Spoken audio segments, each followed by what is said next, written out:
Voltada à conscientização sobre o câncer ginecológico, a campanha Julho Verde Escuro chama a atenção para a importância de exames preventivos e do diagnóstico precoce da doença. Apesar da alta incidência no país, esses tumores podem diminuir drasticamente se a população seguir as medidas de prevenção. Um câncer ginecológico muito comum é o de colo de útero, que mata por ano 17 mil pessoas. Sobre esse assunto, estamos recebendo ao vivo no Notícia de Picos a doutora Débora Moura, que vai trazer informações para a gente sobre esse assunto para você, mulher que está acompanhando o nosso Notícia de Picos. Olá, doutora, bom dia. Seja bem-vinda ao nosso jornal. Obrigada. Doutora, explica para a gente, entre esses cânceres que podem acometer esse aparelho reprodutor da mulher, geralmente os mais comuns, aqueles que a gente observa que tem uma incidência maior nessas mulheres, quais seriam? O câncer de colo de útero, né? Em seguida vem o câncer de endométrio e depois o câncer de ovário. Um pouquinho mais, menos frequente é o de vulva e o de vagina. Mas são todos esses 5 cânceres que acometem o sistema reprodutor feminino. Existe algo que possa levar essa mulher a desenvolver um câncer como esse? E aqui eu pergunto, o estilo de vida que ela leva, a alimentação ou até mesmo fatores genéticos e hereditários? Sim, existe. Existe o sedentarismo, a obesidade, o tabagismo e também, claro, sempre que a paciente chega no consultório, que a gente pergunta, sua mãe já teve algum câncer ginecológico, sua família já teve, aí a gente também já leva, né, em consideração em relação a ter uma predisposição maior em relação aos cânceres, principalmente o de ovário. Hoje, para essa mulher evitar ter uma chance maior de adquirir uma doença como essa, qual a principal recomendação que a senhora, por exemplo, orienta às suas pacientes? Quando a paciente chega no seu consultório, o que é que a senhora orienta para ela? Olha, se você seguir, claro que a gente sabe que possa ser que, mesmo que ela tenha uma vida saudável, que ela não tenha pessoas na família que já tenham a doença, ela pode estar dentro daquele recorte de pessoas que venham adquirir a doença. Sim, claro. Mas qual a orientação que a senhora passa geralmente para as mulheres e para a nossa telespectadora que está acompanhando agora o jornal? Eu oriento a prevenção, né, sempre. Então, realizar o preventivo, né, o Papa Nicolau, pelo menos anualmente. Eu falo pelo menos porque depende de paciente, né? Tem paciente que já tem algumas lesões que dá para a gente ficar acompanhando com menos tempo, né? Porque assim, o câncer de colo, por mais que ele seja o câncer, o terceiro câncer, né, que mais atinge as mulheres, ele também é o câncer mais prevenível. E ele é o que demora mais para desenvolver. Então, se você tem uma lesão pré-cancerosa e você trata aquela lesão pré-cancerosa, você consegue evitar com que essa doença se desenvolva. Então, assim, antigamente 80% das mulheres que tinham cânceres morriam. Hoje não. Hoje 80% das mulheres conseguem prevenir contra esses cânceres, né? Então são apenas não, que já ainda é muito, né? 20%. Mas se essas mulheres conseguirem fazer uma prevenção, uma ultrassom transvaginal, então avaliar meu sangramento, minha menstruação não está normal, estou sentindo dores, né, no período menstrual, então dor na hora de ter do ato sexual, sangramento durante o ato sexual, então são sintomas que dão aquele sinalzinho de alerta. E claro que a qualidade de vida, porque não adianta só fazer os exames se você não tiver uma alimentação boa, se você não praticar atividade física.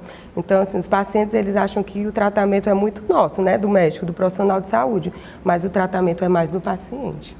A senhora tocava nesses sinais que as mulheres precisam ficar atentas e a gente sabe, por exemplo, que no caso do câncer de mama, existe o autoexame que a mulher pode estar fazendo em casa, que é muito importante, já seria o primeiro passo para ela, quem sabe, diagnosticar um câncer na mama. E quando se fala desse câncer ginecológico, existe algum autoexame, além desses sinais que a senhora falou para a gente, dela observar a menstruação dela e ficar realmente observando o seu corpo, existiria algo além disso, como um autoexame também que ela pudesse estar fazendo em casa? Existe você conhecer a sua anatomia, né? Então, você observar ali, por exemplo, sua vulva, né? Que é a parte externa, né? da vagina ali em si.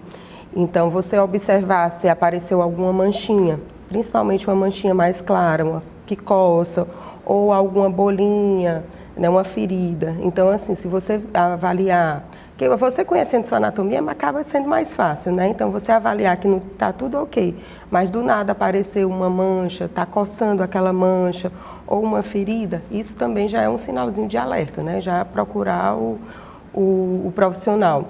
Porque, por exemplo, o HPV. O HPV ele mostra através de verrugas, né, de condiloma. Então, se a paciente não tinha e apareceu, ela teve contato com HPV. E o HPV é um dos principais que provoca o câncer de colo de útero, o de vulva e de vagina.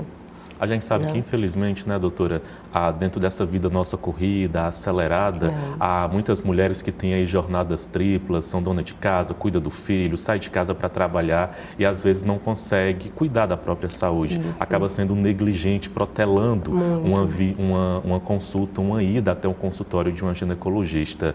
A picoense, a mulher picoense, ela é uma mulher consciente? A senhora observa que a mulher picoense, ela vai com frequência na ginecologista ou ela é aquela também, como boa parte dos brasileiros, que deixa sempre para quando, nossa, não tem mais o que fazer, foi tarde demais, se você tivesse vindo antes? Ela também é negligente. Ela, infelizmente, assim, as mulheres daqui também, elas só vão quando estão sentindo alguma coisa. Então, raramente você vê uma mulher, não, eu vim só fazer um exame de rotina, infelizmente. Porque o exame de rotina é muito rápido, né? A prevenção é um exame tão rápido, incomoda, mas assim, é um incômodo bem rápido. O transvaginal também é um exame de rotina. Então, são mulheres que infelizmente provocam. Na época da pandemia, assim, no ano de 2020, eu lembro que no meu consultório eu peguei 3 pacientes com câncer de colo de útero na mesma semana. E as 3 pacientes me queixaram a mesma coisa. Doutor, eu passei o ano sangrando. 2 eram já pacientes na menopausa, né? Então pacientes já mais depois dos 50, 60 anos, que essas também são muito negligentes. Infelizmente, as pacientes idosas, elas ou ficam viúvas ou estão separadas, aí elas acham que não precisam realizar a prevenção. Eu brinco muito.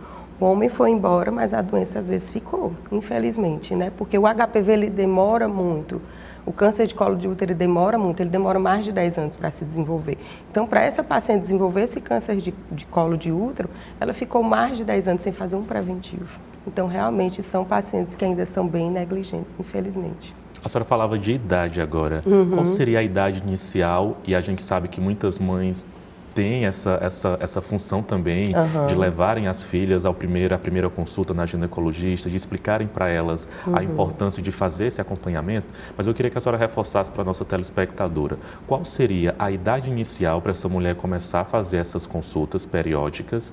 E a partir de que ano, geralmente, existe uma faixa etária onde, a partir desse ano, a chance maior de você adquirir um câncer seria com uma intensidade maior? Eu oriento a partir do momento que a paciente menstrua, né, que a menina entra na menarca, e o exame de prevenção a partir do momento que ela inicia a vida sexual. Então, iniciou a vida sexual, tem que fazer a prevenção, né, o Papa Nicolau. E assim, quando ela vai ter mais chance de desenvolver, é quando ela já tem alguma lesão. Então, ela chega com atipia celular, ela chega com NIC1, NIC2, que são lesões de baixo grau, de alto grau. Aí, a partir daí, sim, ela tem mais chance de desenvolver o câncer de colo de útero. Então, ela tem que ter essa responsabilidade mesmo. Eu, a partir de agora, tenho que fazer meu preventivo ou semestralmente ou anualmente, mas eu tenho que fazer. Que, na verdade, todas, né? Doutora, só para finalizar rapidinho, a gente sabe que existem várias campanhas aí durante todo o ano, cada mês a gente tem uma cor diferente e a gente sabe que algumas têm como é que eu posso usar? Tem um alcance maior, já são mais conhecidas, como Outubro Rosa ou Novembro Azul.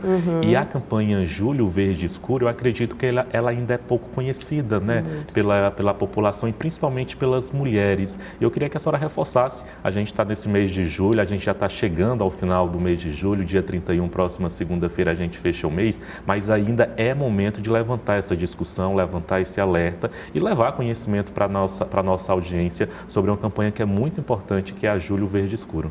Exatamente. Então, assim, essa cor até a gente fala, né, que ainda realmente é pouco conhecida, mas os cânceres ginecológicos, eles são extremamente importantes. Então, assim, é o que eu falo, a prevenção é um ato de amor próprio. Então, se você nota alteração do teu ciclo menstrual, cólicas, dores no ato sexual, sangramento no ato sexual, notou que está perdendo peso, você tem que procurar um especialista, né? E não só quando você sente alguma coisa, que é o que a gente está batendo na tecla. Quanto mais a prevenção, maior a sua chance ou de evitar ou de se descobrir esse câncer, ele está em estágio inicial e você conseguir tratá-lo. Doutora, eu queria agradecer a participação da senhora. Eu que agradeço. Conversamos com a médica ginecologista, a doutora Débora Moura, que trouxe na manhã dessa sexta-feira informações para a gente sobre essa campanha tão importante, que é a campanha Julho Verde, Verde Escuro. Guarde esse nome, campanha Julho Verde Escuro, para o tratamento precoce, o diagnóstico precoce também sobre o câncer ginecológico. Doutora, excelente final de semana para a senhora. Obrigada, você também. Bom dia. Bom dia.